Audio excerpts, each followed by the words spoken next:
Argazkiekin bideoak edo pase de fotos egiteko tresna batzuk daude. Hau, Slidely erabiltzeko, eskuineko eskinean klikatu behar duzu crear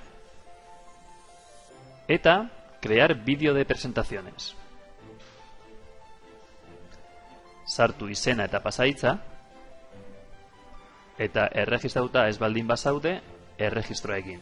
Lehenengo gauza, igo argazkiak. Hautatu nahi dituzun argazkiak eta igo.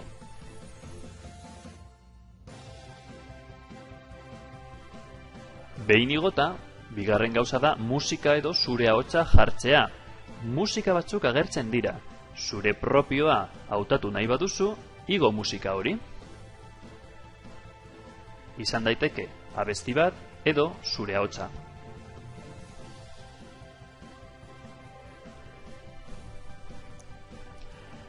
Behin igota, izenburua eta azalpena idatzi behar duzu.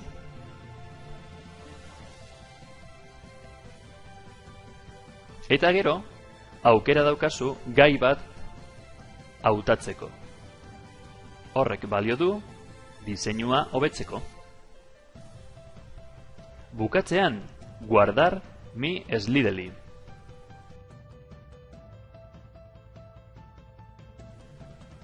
Eta ikusten duzunez, ez dago aukerarik deskargatzeko.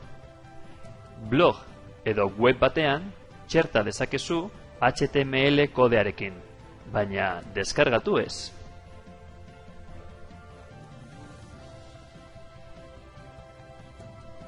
Zure bideoa geratzen da gordeta Miss Slidely zen atalean.